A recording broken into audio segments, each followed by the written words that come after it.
welcome to the Ghost of Harrenhal. My name's Simon. And I'm McKelly. Thank you for joining us for episode 53 of our chapter-by-chapter book review of A Song of Ice and Fire by George Martin. Today we'll be discussing chapter 52 of A Game of Thrones, that's Jon 7. As always, we're going to chat about the chapter and try not to spoil any future plot points for you. And hopefully we'll provide you with some entertainment along the way. We'll summarise what's happened, discuss our thoughts on it, provide some useful background, compare it to the TV show, indulge in a little pedantry, and cover some reader mail. Be sure to check out the show notes. They'll provide some additional information about the characters and other things of note in this chapter, in case you're not reading along. How are you, sir?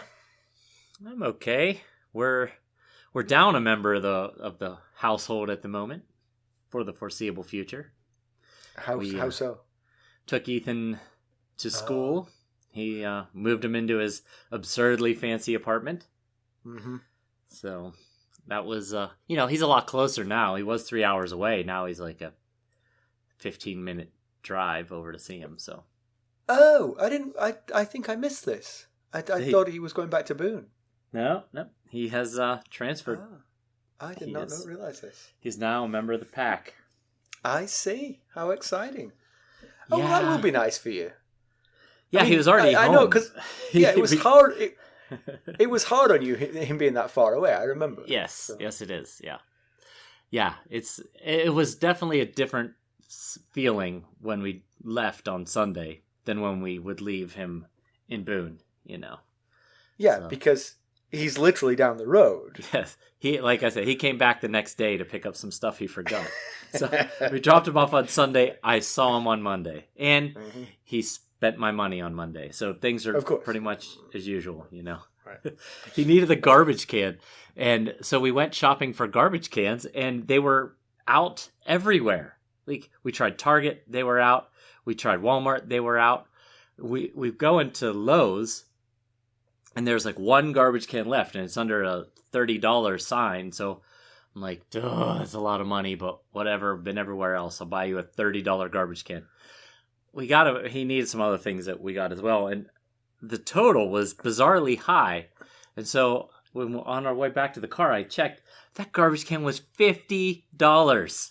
So supply and demand, my friend. Supply and demand. So I was like, forget it. You're not getting this garbage can. So eventually I found him one in Big Lots for $13, which is a much better price. Other garbage can stores are available. We're not endorsing anyone. But Big Lots appears to be the winner here. So. Well, it's a big chapter today. I don't have anything. I mean, we have the new dog still. Nothing really changed. Yeah. She's very cute. She's still as cute as she was last week. I've wiped up quite a lot of pee, and that'll take the shine off a new dog right there. It will indeed. But the thing about her is that she just holds it. I mean, she just holds it and holds it, and you can take her out, and she'll just continue to hold it, and you're like, she won't pee on a walk on the lead. Oh, we let her run around the yard, and she won't pee. But you leave her unattended in the house for 5 seconds, and she was left alone. And I think the longest we know that she went without peeing was 18 hours. Oh my goodness! And in that 18 hours, she spent at least 4 hours outside, refusing to pee. She's trying to find that perfect spot, which apparently is on your carpet. Yeah, but apparently, so today she's twice run straight out and peed. So okay, she's figuring it out. Yeah. All right, so that's all. Let's cut to the chase here. Let's get on to business with a quick recap of what Jon was up to last time we saw him. Last we saw of Jon, he'd gone to Maester Aemon to lobby for Sam to be removed from training and placed with Aemon as his helper. He soon found out that's exactly what was going to happen. He then got the devastating news to him that he would be Lord Commander Mormont's steward rather than a ranger. He was furious about the injustice until Sam pointed out that Jon was likely being groomed as Mormont's successor. He and Sam then went into the forest north of the wall to say their vows. After doing so, Ghost appeared with a congratulatory gift of a severed hand. McKelly, why don't we give them the summary of this one? If you look it up, that is what the appropriate gift for such an occasion is, a severed hand. So I think it should be if your crime that led you to be in the Night's Watch was like theft. Right. This is the hand you would have lost had you not taken the black. Yeah. Okay, so Jon and Ghost lead a party of the Night's Watch to the two bodies that Ghost cheerfully dismembered while the boys took their vows. The hounds are spooked and won't come close. All the party feel uneasy. The bodies are identified as Othor and Jafer Flowers, two of Benjen Stark's rangers. Both bodies have pale skin, black extremities, and staring blue eyes. So Mormont challenges Sir Jeremy Riker, who's acting First Ranger, how Rangers could have died this close to the wall without the Night's Watch knowing about it. Words about staffing level ensue. The bodies are quickly inspected. Flowers has an axe wound to the neck. Othor has many smaller wounds, none obviously fatal. Various people speculate on who did it, but none voice the answer that they fear. The others, 8,000 years of playing possum, doesn't mean they're not real. Right. Old Nan says they are. Exactly. Sir Jeremy guesses that these were the last two surviving members of Benjen's party, and that they were killed as they were headed for home. He points out that the level of decomposition means they've likely only been dead for about a day. Sam, who Jon forced to look at the bodies, disagrees. The blood pooling suggests they've been dead longer, so why no smell? Well, CSI Sam also points out that nothing, not worms, maggots, animals, have touched them so far. Also that there is no blood around them, so the bodies were possibly moved here. Several members of the party suggest burning the bodies here and now, but Mormont wants Aemon to autopsy them. The party lugs them back with no help from the hounds or the horses, who are too frightened to go near them. On the ride back, Jon ponders the end of summer, and Mormont thanks Sam for his insight. When they get back, Lord Steward Bowen Marsh tells Mormont that a raven has arrived. Scuttlebutt is that the king is dead. Jon wonders if this means Ned will come home, and maybe Jon can pay him a visit and ask Ned about his mother. Jon joins Mormont, who confirms the rumor, but adds that Ned has been arrested for treason. Gia assures Jon that if nothing else, they'll petition for Ned to take the black. Mormont warns Jon not to do anything stupid, though. Over dinner, Jon overhears Sir Alliser Thorne laughing about Jon and his family. He loses it and attacks him with a knife. He's prevented from actually harming Thorne, but he and Ghost are confined to his room with a guard posted outside for the night. So much for that not doing anything stupid thing. Oh, yeah, yes. I believe Mormont said, "What did I tell you? Don't do anything stupid." In the night, Ghost wakes Jon by scratching at the door. Jon opens the door to find that the guard is dead. They head up to Mormont's chambers, where the Lord Commander's raven is squawking madly. Jon sees a blue-eyed man enter Mormont's bedroom. Ghost attacks the man. Jon has to save Ghost, then Ghost returns the favor. Mormont stumbles out with a lamp, and Jon uses this to set the reanimated Othor on fire. Whew. Let's hope that took care of it. Biting his hand off didn't work. Right, yeah. That just made the hand two separate foes that they had to deal with. Of course, maybe it did work. Maybe Othor's preferred method of killing Mormont was strangulation, and so he was there going with his stump, going, "I'm foiled. This is not working at all." Yeah. Well, we asked at the end of Jon 6 whose hand Ghost was running around with, and now we know it was Jafer Flowers. Oh, it was Jafer's hand. I forgot. I thought I was forgetting it was not Othor's hand. Now Othor's missing a hand. Because he just chopped it off. So That's true.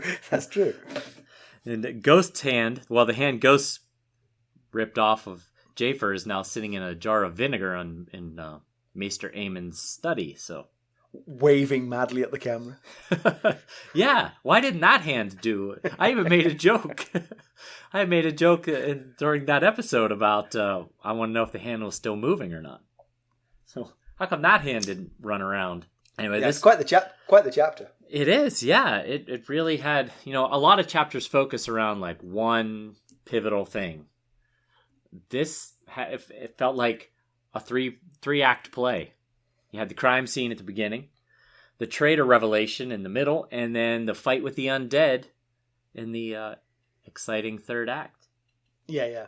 Of course, we knew from the get-go trouble was brewing because we saw what happened to Sir Waymar Royce and Will back in the prologue. So we knew that these white faces, open blue eyes, seemingly dead, were no indications of no more trouble to come.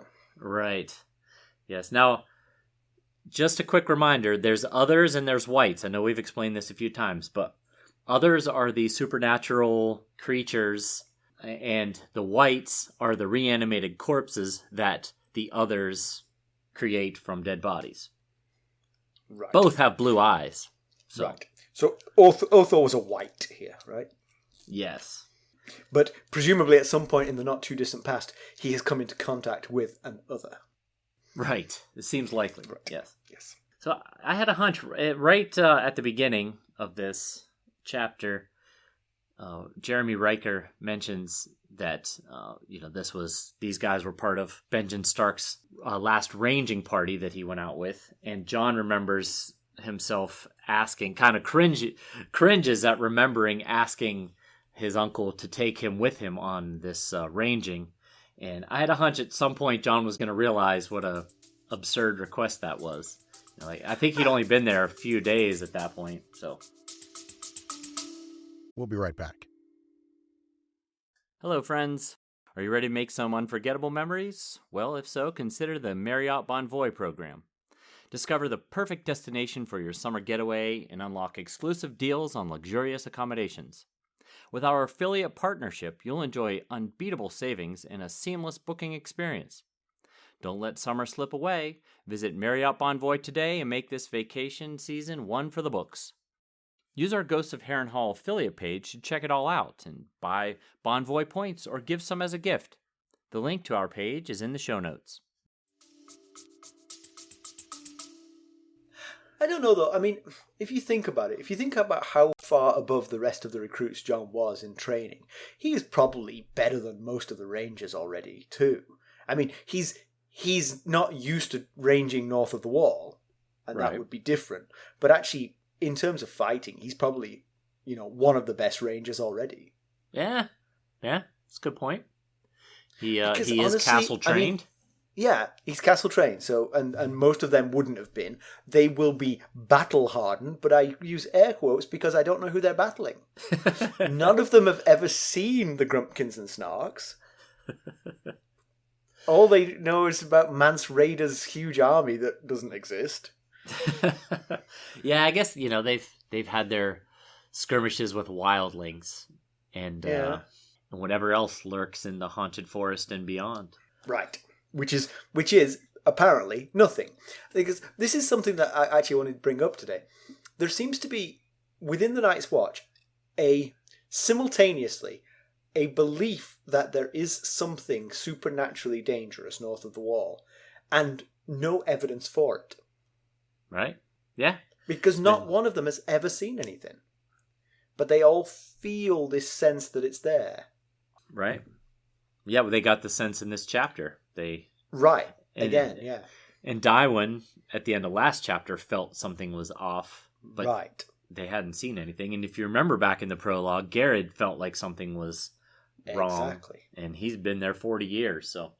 Right.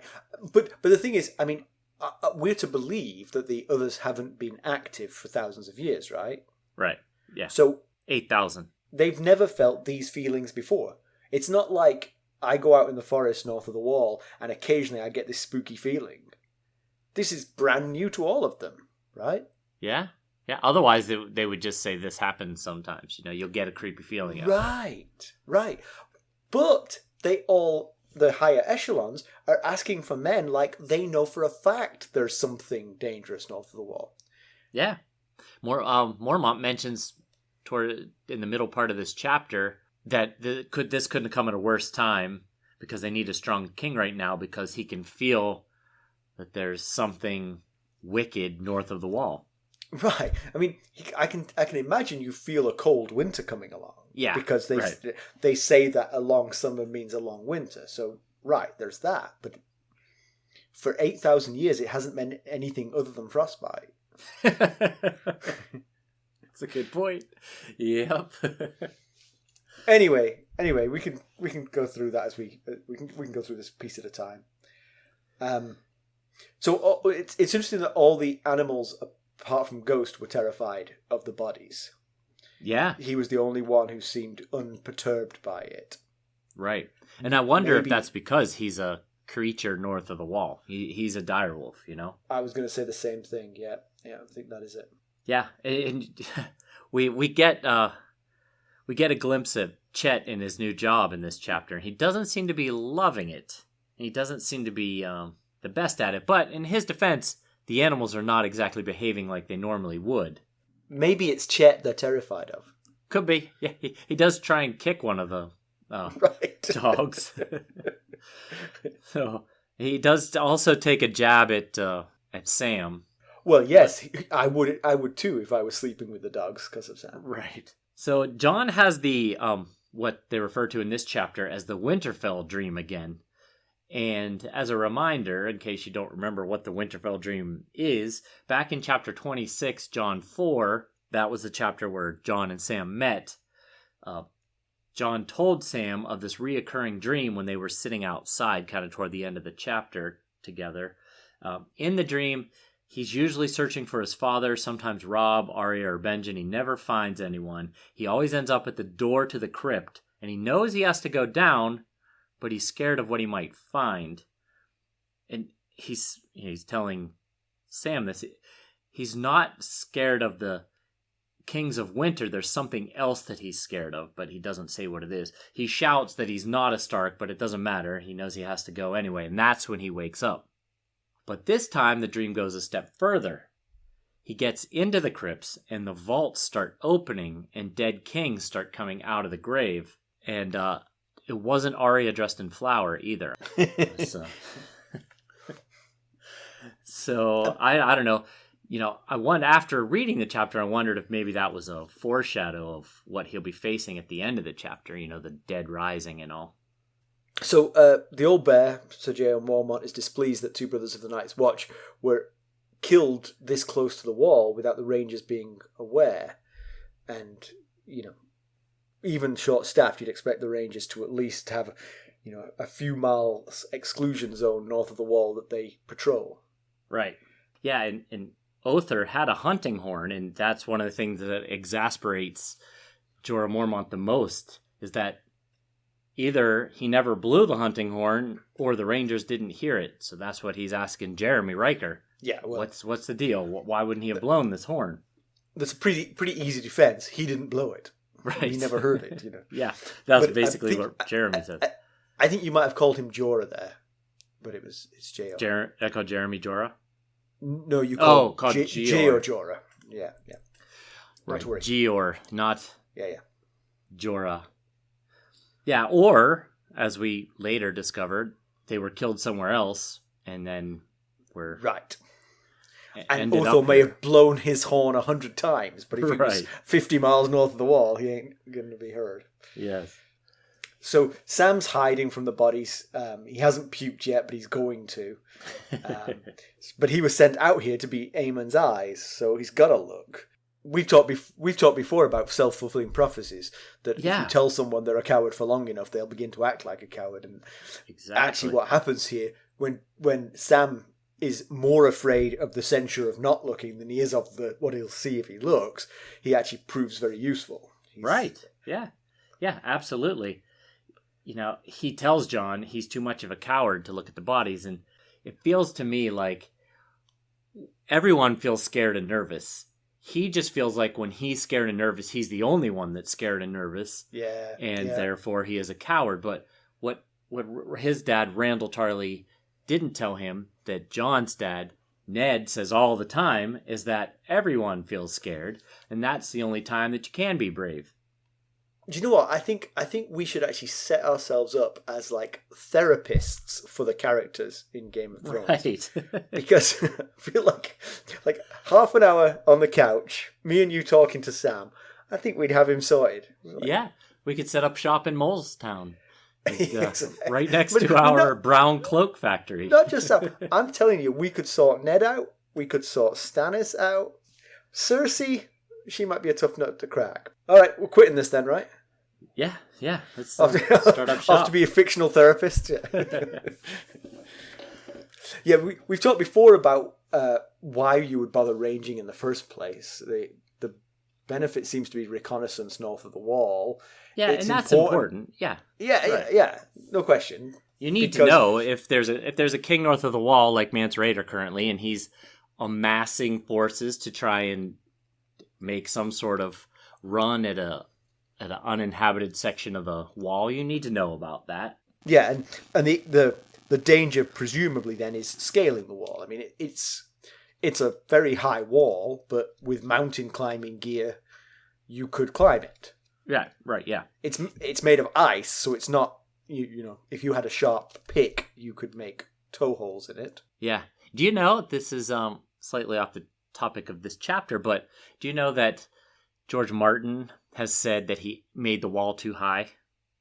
He didn't really think about how high 700 feet was, and that it doesn't work there's some issues with storylines because the wall is just too high, such as scaling over a 700-foot high wall with nothing but bones and rope and stuff. I mean, people climbed mountains before the internet. I mean, it can be done. And the technology required isn't that great. It's like pickaxes and ropes, right? Right. And given how long the wall is, with huge unguarded sections, you'd think that a small force could do it fairly easily. And once someone's climbed it, they can set things up so the rest of them don't. It's much easier for them. True. You just need your shiftiest, best climber to get up there.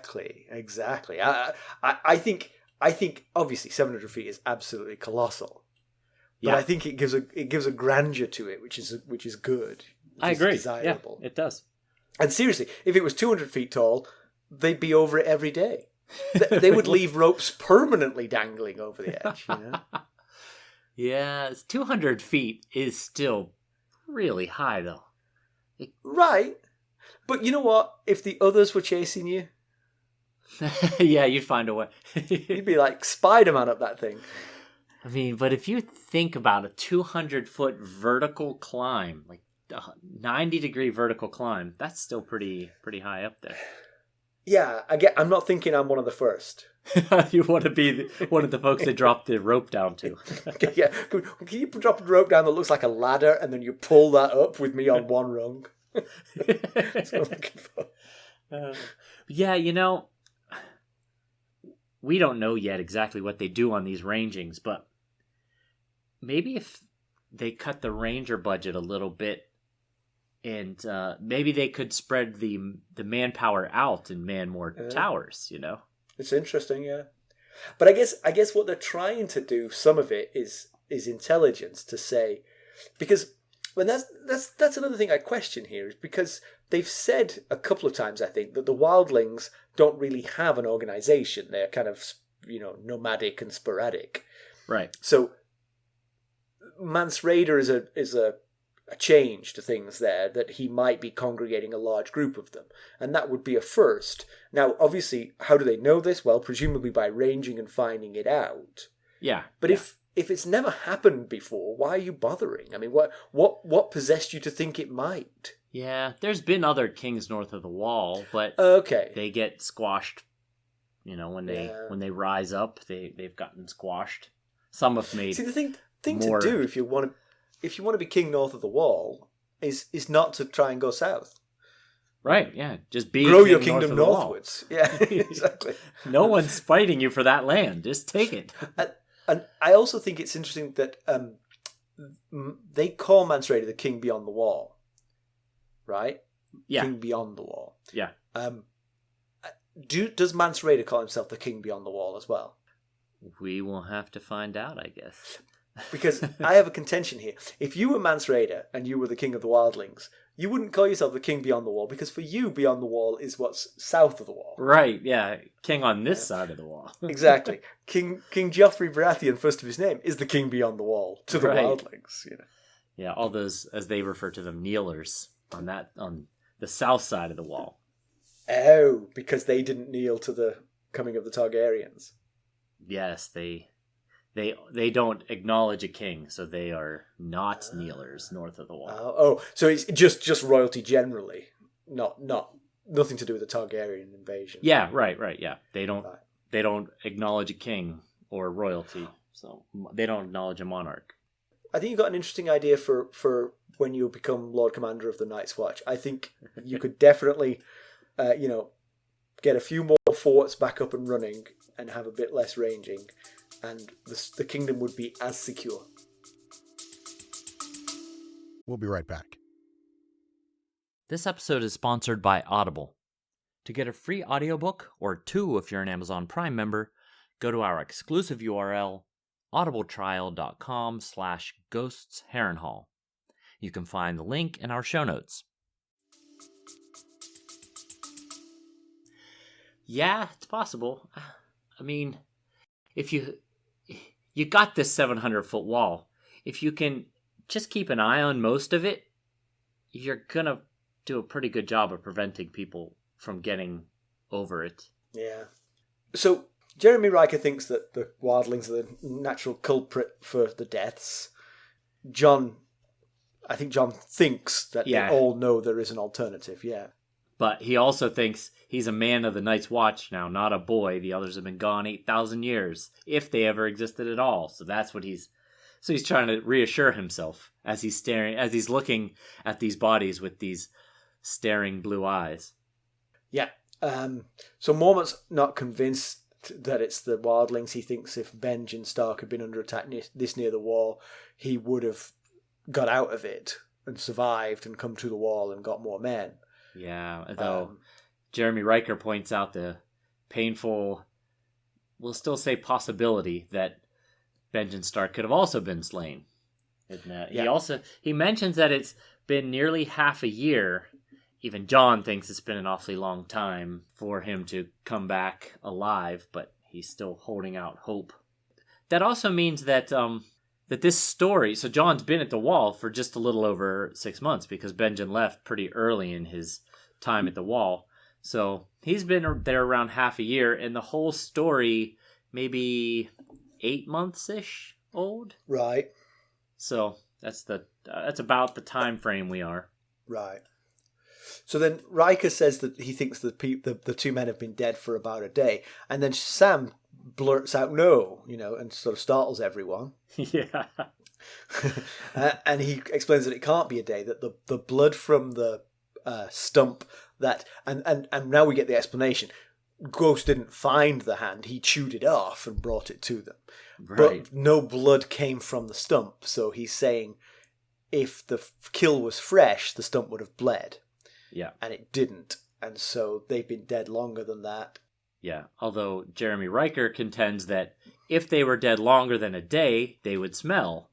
And they don't smell, so they can't have been dead all that long. And then Sam points out that the bodies aren't rotting, and there's no worms, no maggots, no animals eating it. The only animal that doesn't mind putting his teeth on these dead bodies is Ghost.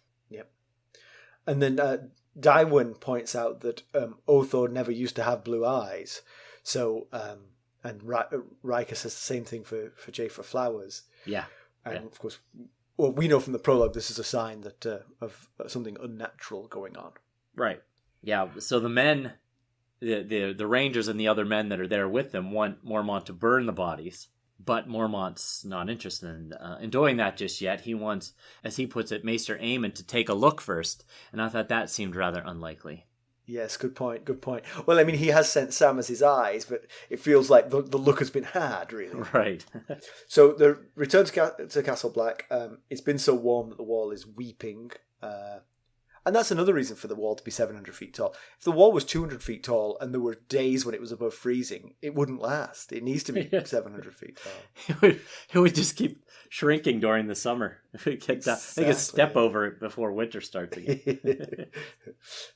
So Jon thinks that this warm weather is the last throes of summer, and this long summer is perhaps the prelude to a long winter.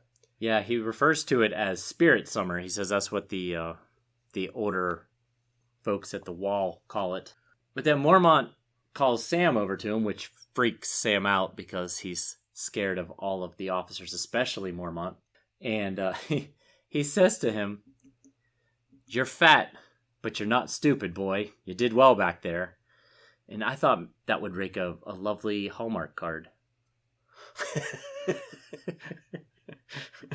You're fat, but you're not stupid, boy. Ah, what a sentiment. Yes, That old softy. Yeah. And, that's another thing that I feel like Mormont sends some mixed messages, because he's frequently reminding them that they're men of the Night's Watch now. And Maester Aemon told Jon when he was complaining about being a steward, I thought you were a man of the Night's Watch.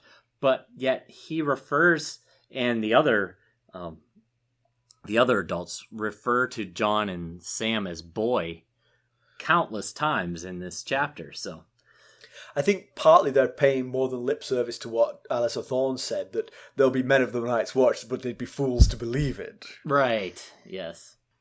And J.O. Mormont is no fool, so he doesn't believe it. So they get back to Castle Black. Bowen Marsh is there, and he tells Mormont there's a raven waiting for him, and he sort of surreptitiously glances over at Jon. Yeah, that doesn't bode well.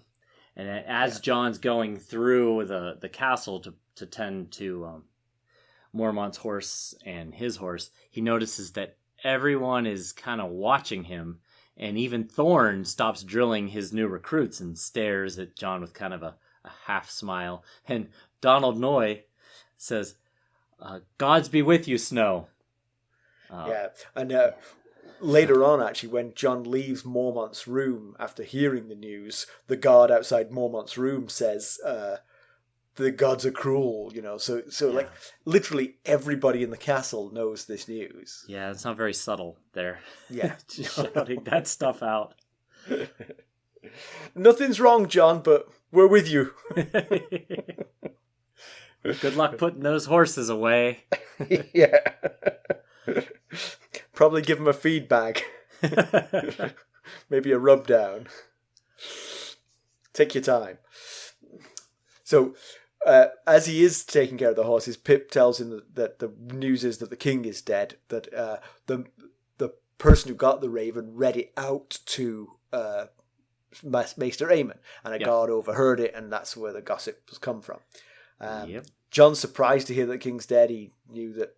He always thought Robert was old and fat, but he seemed healthy and not diseased or anything. And then he sort of thinks up to the future, and he's like, well, it didn't seem Joffrey was very likely to keep Ned as hand of the king. Yeah. And so maybe Ned can come back to Winterfell with the girls, and maybe Jon will get a chance to see them all again. Yeah, and I wondered about that.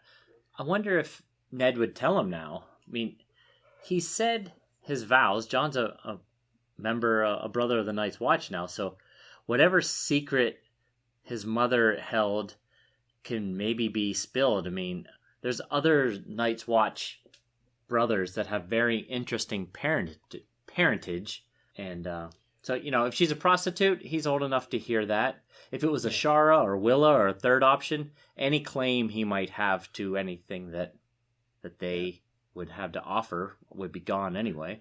And it's hard to imagine how his mother would change his claim. I mean, his father is Ned Stark. Right. That's where he gets a claim from. Yeah. I mean, it's not like he's going to march down to Starfall and claim that I'm the new Sword of Mourning. No, you're not. No, you're not. But telling, releasing the secret would certainly make Cat, well, depending on what he has to say, might make Cat a little less jaded about the whole thing. Yeah, but the other thing there, of course, Ned promised last time they spoke that the next time he saw him, he would tell him. So I think that was a TV show thing. Dang it! Dang that TV show. Yeah, it's tough. You've got that assignment, and I feel for you because things like that happen. They just put it in the TV show. Well, let's hope he does tell him then. That's true. He probably would have said that anyway.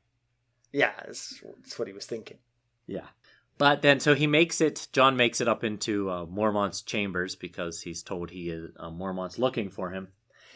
And Mormont asks him to pour him a drink and for Jon to pour himself one too.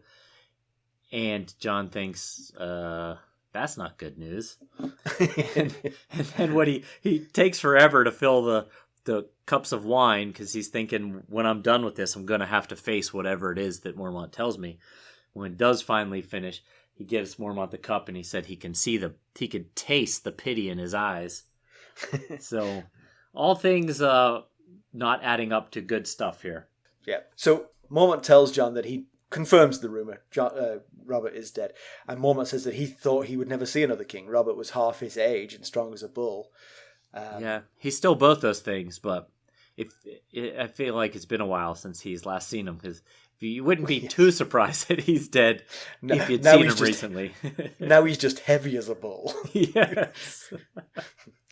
So he tells him that it was a hunting accident and the king loved to hunt, and it's the things that you love that will kill you. Yeah.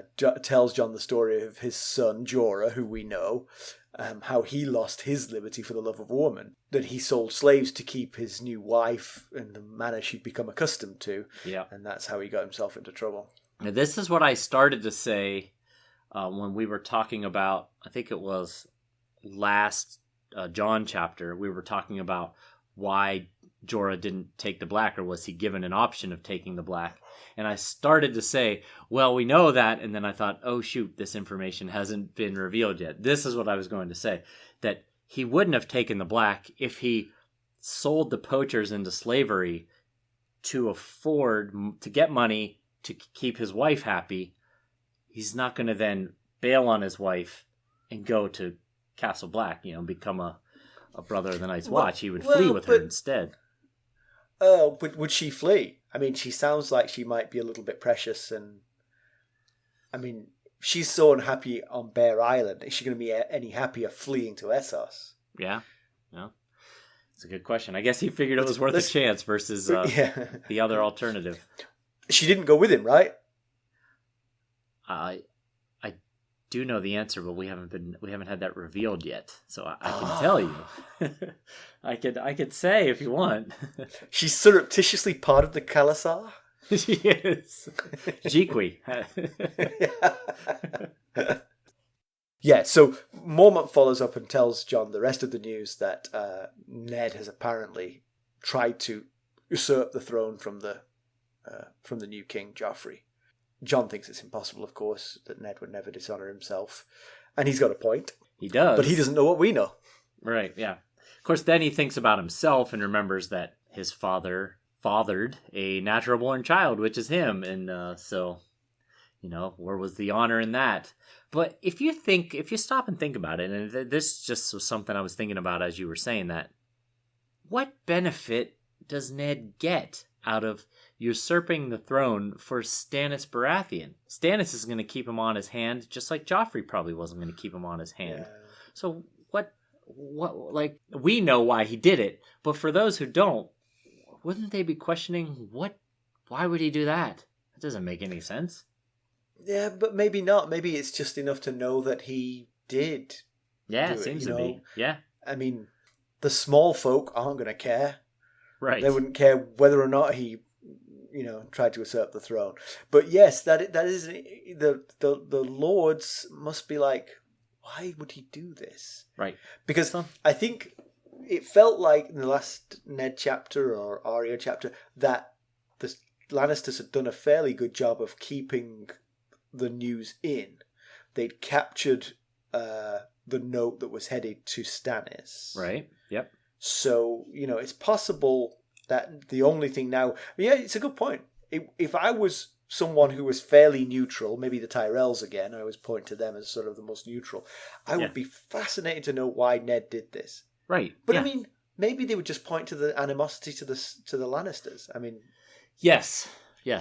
Of course, if you believe that Joffrey is really Robert's son, then he's a Baratheon by name anyway. So yeah. But if you remove the Lannisters, if you remove Joffrey, you remove the Lannisters entirely from the picture, which is a much bigger step. Yeah. So this is presumably bad news for Ned, that the punishment is probably death for treason. But Mormont reassures Jon that he'll try and reach out to his contacts in King's Landing to ask for Ned to be allowed to take the black. Yeah, that would be a huge win for the Night's Watch. I mean, it's like getting the number 1 overall draft pick.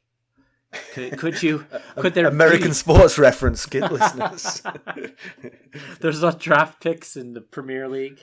No, you just sign players. Just sign players. Yeah, I mean, this whole indentured servitude thing that you go for, we issue. It's just like, could there be a better Lord Commander of the Night's Watch than Ned Stark? No. I mean, no. that would be huge. Yeah. I mean, if you think about it, J.O. Mormont's a terrific choice as well. You know, he's a northern lord who can, who knows how to command. Right. And he came there when he was still young enough to be useful, Yeah. Ned would be an even better choice. Right. That would be, I mean, especially with the possible loss of Benjen, it's starting to seem like Benjen's not coming back. Yeah. That would be, you think it might cause a boost in recruiting from the Northern Lord's second, third sons. Yeah. So Jon's slightly uncomfortable about it, that his father could become his brother. He too realizes that, it would be good for the Night's Watch, but it'd be terrible for Ned to lose Winterfell. Right. But yeah, better than being dead. So, but then Jon also thinks about King Joffrey and thinks that he was not a nice guy. Would he even allow this? His memories of him were of a mean-spirited child. Yeah. When I read that part, I thought, seems like Sansa's the only sibling who's really missing these clues. I bet Rickon is even going off about Joff being a turd, talking to his shaggy dog. Shaggy dog is nodding his head like, yep. I noticed it too. Kind of kid who would kill my sister. So then Jon asks, will Joff listen to you? He asks to Mormont. And I thought, will Joff listen to the leader of a group of primarily ex-prisoners and outcasts that nobody in the South believes is doing anything of use anyway? I don't see why not. Seems like a logical thing to do. So Mormont accidentally calls Catelyn Stark Jon's mother, and Jon bridles at that, says she's not my mother. That's like calling a Carolyn Caroline, or vice versa. She's gonna get you. So Mormont wishes that Tyrion was there to advise Joff. He probably doesn't know that Joff wouldn't listen to Tyrion, that they're not on great terms, so that wouldn't actually help at all. But Tyrion, at least when he came to the Wall, he recognised the need and would try to give counsel that we should let people like Ned Stark take the Black. Yeah. I wondered about that. If Tyrion was in King's Landing, like he would have been had he not been waylaid by Cat's grand scheme there. I wonder if he would be able to influence him. He didn't seem to have any trouble back when he was prince. It's a bit different when it's the prince versus the king, but he didn't have any problems slapping some sense into Joff in Winterfell. So I just wonder if he would have any sway over him. And also, if you remember at breakfast when Cersei and Jaime found out that Bran was possibly going to live, Cersei was asking Tyrion questions as if she did respect his sharp mind and that's true, his intellect, despite the fact that she clearly has a strong dislike for him. So I wonder about that. And Jon thinks that if Ned dies because Tyrion's not there to advise him, then Cat's to blame. And we can all agree on that. I mean, it's harsh to blame her for Ned's death, but it is her fault that Tyrion's not there. Yeah. If Tyrion could have sway and he wasn't there because Cat waylaid him, then I guess she certainly would have some responsibility there. And this is, of course, when Mormont says, "Now, don't do anything stupid, boy." Yeah.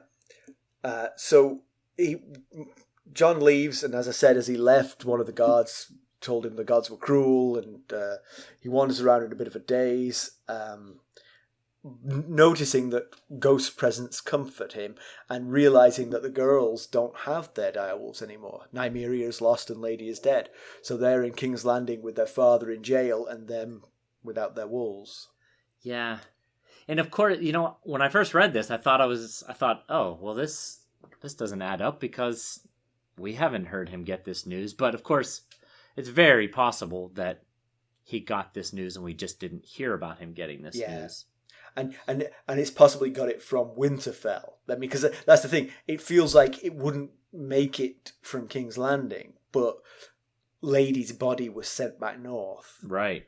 When Ned started to lose his men, he sent 2 of them back north with Lady's body. Right. So he started shedding those bodyguards exactly nobody's business. Yeah, and also in the letter with the news of Bran waking, he says that there was other content in it, but he said none of it mattered at the moment. Bran was going to live. That was all that mattered. Maybe later he went back and read the rest of the letter. Maybe he mentioned this in there. Yep. So good points. So Jon's embraced by his friends in the common hall. He notices side glances from just about everyone, and Hobb gives him extra food. So basically everybody knows. All his friends know that it's a lie. And Sam offers to go north of the wall to pray with him in the Weir Woods, which is a brave thing to do, honestly, because there were spooky dead bodies up there. That would be something intimidating for Sam to do on a regular day. Exactly. Yeah. This is a particularly unusual day and a particularly big ask. If he was like, "Yes, would you please come do that with me?" He'd be like, "Yeah. Tomorrow. How about we do it tomorrow? I got stuff to do." So Alliser Thorne says audibly, not only is he a bastard, but he's a traitor's bastard. And Jon overhears it and loses his temper and attacks him, and Sam and friends have to jump on him to pull him back. Yeah. And again, I think we have been too kind on Jon. He is impetuous. He's as bad as Robb. He's worse than Robb in some ways. Yeah. He's got some wisdom, but he's a hothead. Yeah, he's got to learn to control that temper. Yeah. And I think one of the things I was thinking about as I read that is that I think this is kind of well written, because I think some of it is just the overwhelming sense that everybody knows his secrets. That his shame is out for all to see, both his friends and his enemies. Right. His enemies teasing him is one thing, but his friends sympathizing with him is almost as bad. It's the shame of it. Yeah, and you'd have to think, I mean, on one hand, he knows how honorable and honest his father is. So that also has to be galling, that he knows this is a good man that wouldn't do something like this. But yet everybody is like, "Oh, I'm so sorry, boy. I'm so, just stay strong. The gods are cruel." And he's like, "But he didn't do it. He wouldn't do this." Right. Yeah, and also, I mean, it'd be hard for him not to, especially as a 15-year-old. A little piece of him probably sets himself apart from the rest of them because he is, even though he's the bastard son, he's the son of Lord Eddard Stark, the Lord of Winterfell, Lord Paramount of the North. He's the son of a very powerful person in Westeros, Hand of the King, and now he's been torn down to shame, and that's gotta hurt as well. Yeah, but I think, I mean, obviously, yes, you're absolutely right. If you were if we were counselling Jon here, you and I, we would say, "Hey, you're a man of the Night's Watch now. You make your own history from this point forward. Right? Yeah. You renounced your family basically, so it doesn't matter anymore. You're going to be a star here at the Night's Watch, regardless of this, and this does not affect you in any way." That'd be good advice. Mm-hmm. So he's taken to his room with Ghost, but he's confined to the room until they decide what they're going to do with him. Presumably the penalties for attacking Sir Alliser Thorne are fairly stiff. Yeah, you'd think. Yeah. And this is when Mormont says, "And to think, I had high hopes for you." Which, we don't know exactly what that means, but it certainly gives more credence to Sam's thought that he's grooming him for something pretty special, like his replacement. But it also ominously uses the past tense. Yes, he does. So Jon thinks he won't be able to sleep, but he does fall asleep, but then Ghost wakes him by scratching at the door. Something's up. So he opens the door, and the description is he sees the guard on the ground staring at him, even though his stomach is on the ground. His head is twisted completely around like an owl's, and he's staring at him from his back. So his head has done a 180, unfortunately. Yeah. And then it feels like Ghost is leading him here. Ghost starts to go up the stairs. He turns around. He looks at Jon like, hey, you coming with me or what? We got stuff to do. So Jon picks up the guard's sword and follows Ghost up the stairs. And when they get up into Mormont's chambers, he sees what he refers to as a shadow in the shadows with blue eyes that shine with radiance. So that's not good. So Ghost leaps on the man, who starts to strangle Ghost. Jon jumps in and cuts the man's arm off. But both the man and the arm now keep coming. Yes. Now he's got two foes to deal with, the rogue arm and the rest of the body. Then Othor gets hold of Jon, and now Ghost jumps back in and saves Jon. Mormont stumbles into the doorway naked, carrying a lantern, and Jon races over there, sets the drapes on fire and throws them onto Othor, who burns up. Yes. And that's where the chapter ends. You know, I remember thinking this the first time I read this chapter years and years ago. I thought, how about that? Like, the top boss knows so early. Usually in stories, it's usually like the lowest, either children or lowest rung members of the group that know that there's something out there, and they're trying to prove it to either their parents, like Stranger Things. The kids knew what's up. The parents were just like, oh, go play some Dungeons and Dragons, quit being weird.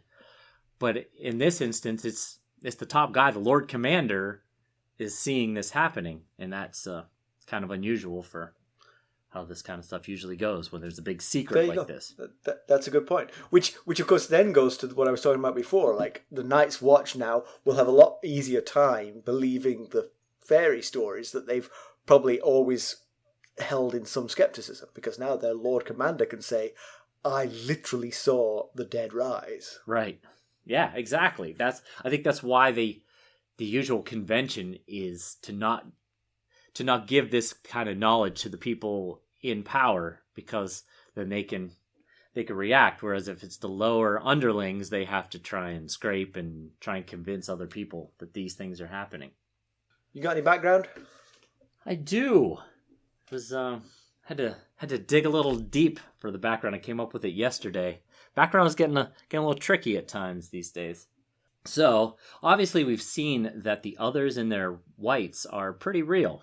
Just, if you don't ask Jon, you can ask Sir Waymar. They both can tell you all about that. Yep. But since they haven't been seen in 8,000 years, aside from just now, a lot of theories about them have been generated. And here is one such legend. The 13th Lord Commander of the Night's Watch, dubbed the Night's King, lived during the Age of Heroes. So this was not long after the completion of the wall. It's said that he fell in love with a pale-skinned woman with blue eyes, and after consummating their relationship, he gave her his soul as well. The Night's King brought her back to the Night Fort, which was back then the seat of power of the Night's Watch, and declared himself king and her his queen. And he took the Night Fort for his castle and ruled from there for 13 years. So the 13th Lord Commander ruled for 13 years from the Night Fort.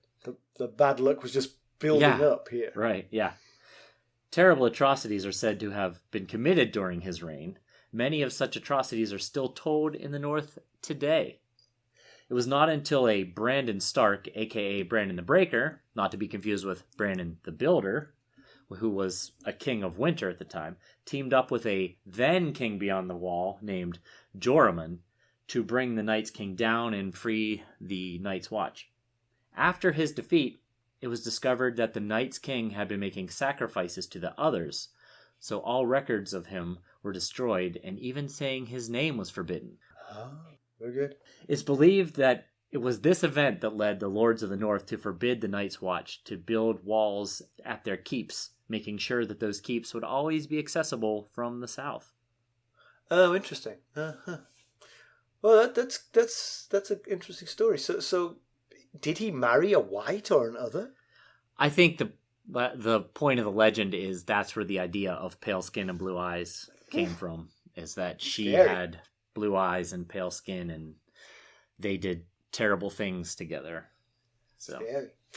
All right, so in comparison with the television show, the entire scene north of the wall is dropped here. The bodies are brought back to Castle Black on the back of a sled, pulled by a horse who is not freaked out. And so it's actually in the training yard where Sam has his insights about the way the bodies appear and how they don't appear to be. Does he say, doesn't look like these bodies were killed here? Yes, yeah, that bit was dropped because obviously... Yeah, I know. We just brought him in. The Raven has only just arrived because they didn't go north, so the Raven has to arrive there and then. Yeah. So there are no rumours yet about what the Raven's note entails. So after Jon has his scene with Mormont, he then is plucking chickens with Sam, and Sir Alliser Thorne seeks him out to give him a hard time. And when Jon rises to the bait, Thorne's delighted and says, "You'll hang for this." From that point onwards, the rest is pretty close. Although we don't see the hand wiggling on the floor. Like you like thing, which is like thing. It's a shame. And Othor, very smartly for a reanimated corpse, shuts the door on Ghost, so he only has to fight Jon and J.O. Mormont. J.O. Mormont is thankfully clothed when he comes out. You know, if Othor had been thinking ahead, he would have grabbed a stake and then thrown the stake into another room, and Ghost would have gone after the stake like Scooby-Doo style. Exactly, yes. So pedantry. I got a little thing I want to read you real quick here in pedantry. It's not a memory test, is it? It's a line. It's a paragraph from the chapter here. Okay. So just want to start out with Sam clasped Jon's hand. "You're my brother now. So he's my father too," the fat boy said. "If you want to go out to the werewoods and pray to the old gods, I'll go with you." Okay, keep that in mind. Then we get down to, "Then he heard the laughter, the sharp and cruel as a whip, and the voice of Sir Alliser Thorne, not only a bastard, but a traitor's bastard. In the blink of an eye, Jon had vaulted onto the table, dagger in his hand. Pip made a grab for him, but he wrenched his leg away, and then he was sprinting down the table and kicking the bowl from Sir Alliser's hand. Stew went flying everywhere, splattering the brothers. Thorne recoiled. People were shouting. Jon did not hear them. He lunged at Sir Alliser's face, slashing at those cold onyx eyes, but Sam threw himself between them, and before Jon could get around him, Pip was on his back, and so on and so forth." Anything about that paragraph make you raise an eyebrow? Sam's bravery? It's No. Sam. It's Sam. Well, it's... So the description says that he was holding Jon's hand, so he was right next to Jon. Then Jon hears it. He gets on the table, sprints down to the end of the table, and attacks Thorne. Now, we don't know how... The table could have been just one step. But if it was a long table, I'm just curious how in the world Sam got there in time. Okay, I have a theory. It was an L-shaped table, and Sam was able to cut the corner. That's right. He used an angle to get there ahead of him. But yes, that's very good, actually. I did not notice that as I read it, but that is solid pedantry. Well done. Thank you. Yeah, that made me laugh as I was reading it. I was like, wait a second here. Sam, maybe Sam's like, it was, like when a mom lifts a car off of her child, like superhuman strength. Sam knew that Jon was going to kill Thorne if he didn't gather up all the speed he's ever had in his body and sprint to get ahead of Jon. It's very good. It's very good. All right, so news and notes. So the Jon Snow Funko Pop giveaway review giveaway rolls on. Please keep sending us screen caps of your rates and reviews. Don't forget, review us, take a screen cap of it, email it to ghost.harrenhall@gmail.com, and we'll be picking randomly from those emails. It's occurred to us that we need to put an end date on this. So yeah, this would be a good idea. Say the end of August 2020 is your target for getting those in. So unfortunately, if you're listening to us in 2021, you've missed this one, but maybe we'll have another one by then. Exactly, yeah. We'll announce in the first show that we record in September, but we'll email the winner before then, so they already know. Yeah. So keep them coming. Thanks. We've had a good crop so far. We'd like more. Yeah, we're happy to sign it for you if you want. But of course, if you don't want us to deface it, we won't do that. Yeah. I'm not sure we add any value. No, but we'll do it if you want us to. Actually, getting both of us to sign it would be a trick. Right. Because I haven't seen said object yet. I would have to come to your house, perhaps. It's right here. See? Oh, there he is. He's sweet. He's sitting here watching me tonight. We also had a really nice email from Catherine. Yes. She had some really funny stories, and she's still way back. She's like episode 3 or 4. So let's hope she sticks around long enough to hear that she got read out on a show. Yeah. Her theory was that the Stark words "winter is coming," the word "winter" in there doesn't refer to the season, nor, as I think we've discussed, does it refer to the nameless horrors of the North. Right. It actually means the Starks. When it says winter is coming, it means the Starks are coming. Yeah, because they're the former kings of winter. Right. And so they're saying, better watch out. Yes, we're coming. Exactly, you cross us, we're coming for you. I like it very much. I like it. I think, obviously, once they bent the knee to the Targaryens, it loses some of its impact. Now you can pretend it's just about snow. But but I like the idea that historically that's what it's meant. So thanks for that, Catherine. It was good. Yes, thank you, Catherine. Your email was quite amusing. I like the story about meeting Sir Davos. I did too. So she met Liam Cunningham, the actor from who plays Sir Davos Seaworth, who we all haven't met yet in the book, but that he sounded really cool. Really cool. Yeah, I want to meet him now. So in conclusion. So Sam, once he choked down what he thinks of his crippling fear, what we know is just his ordinary fear, he was able to do very good work. Yeah. Like I said before, if he ever gets some confidence, he is going to be a force to reckon with. I'm feeling it. Yeah. And it's not looking good for Benjen Stark, is it? No. Feel like if he is coming back, it might be sporting a brand new pair of bright blue eyes. Yeah.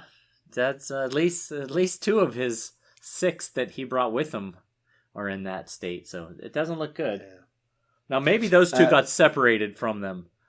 Yeah. There's no proof. But it has been half a year that they've been north of the wall, so that is getting rather worrisome even for Jon. But the idea of Ned coming to the Night's Watch is a big win for the Black Brothers and potentially for Jon. Yeah. I get Jon's mixed emotions on it, but and they're unselfish emotions, like the fact that it would be such an injustice to remove him as Lord of Winterfell. That would be a terrible injustice. But I mean, from Jon's perspective, it had to be kind of cool. His dad, who he admires so much, comes and joins him at the Night's Watch for the rest of their lives. They're stuck there together. So, just a speculation here. So I think Yoren is still kicking around King's Landing, picking up waifs and strays for the Night's Watch. So he brings Ned back, unwillingly to become a member of the Night's Watch. Right? Yeah? Ned says to him, "You know what? I'll send 5 men to the Night's Watch. You drop me off at Winterfell where I can go back to being my..." Right. I had that same thought. If it wasn't Ned, if it was someone other than Ned. But this is different. I mean, this is like to save your own skin. Yeah. You can have 5 men and, seriously, a buttload of meat, Right. I'll give you 50 men. I give men away left and right. Yeah, you know me. Have you seen the amount of men I gave Beric Dondarrion? That's nothing compared to what I'll do for you. Yeah, but it seems like Mormont's been at the wall quite a while because he still thinks of Robert as being young and strong as a bull. And I thought, if Benjen can visit Winterfell whenever he feels like taking a trip down to Winterfell, why can't Mormont take a trip down to King's Landing just to, meet with the king and make a plea himself in person? But yeah, who'd run the wall? Maester Aemon. Yeah. I guess it would either be Jeremy Raker or Bowen Marsh, depending on... Well, there you go. That's why he's staying put. He trusts none of them. So, yeah, you pointed this out. The Whites can play dead. In the prologue, Sir Waymar popped right back up again. Right. Yeah. Killed and then immediately back up again. So are we thinking then that this was like a Trojan horse attempt by the others? Like, let's see if we can get these guys on the inside of the wall. Who did Othor go for? Did he try to strangle Chet in the kennels? No. He went straight to Mormont's office. Yeah. Yeah. And so then I was wondering, so if, back when they were in the woods looking at these bodies laying on the ground and the other rangers and other men were like, burn them, burn them. If Mormont was like, yeah, that's a good idea. I wonder if Othor would have popped right back up. Damn it! You got me. The one thing. That's funny. By the way, did you just do a little bit of Monty Python in the middle of that? Oh, with the Trojan horse? No, the burn them.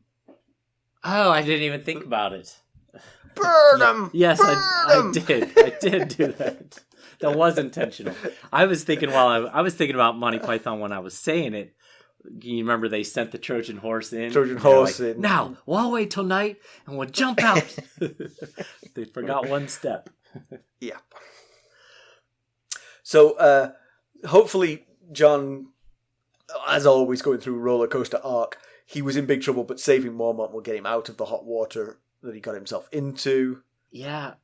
And, I know it was only in the TV show where he said you're going to hang for this. That seems a bit harsh. A lot of these guys are hardened criminals and, folks that have been scrapping and surviving on the streets. Fights are going to break out. But again, Mormont had high hopes for Jon. Yes, past tense. Until this point, yeah. And then lastly, yeah, just something to think about. And I'm stealing this because this is your thing. Where's Jafer Flowers? Maybe he is off strangling Chet. Yeah. In the kennels. Yeah. Where is Jafer Flowers? That's the question. I guess we'll find out. All right. Well, as always, you can reach us at ghost.harrenhall@gmail.com and follow us on Twitter @GhostHarrenhall. We're on Facebook, Instagram, and YouTube. And don't forget to leave us a review and take a screen capture of it and email it to us before the end of August 2020. And you could win a Jon Snow Funko Pop. The Jon Snow Funko Pop. That's right. Number 61, according to the box. Okay. Well, thanks for listening. Thanks. Bye. Bye.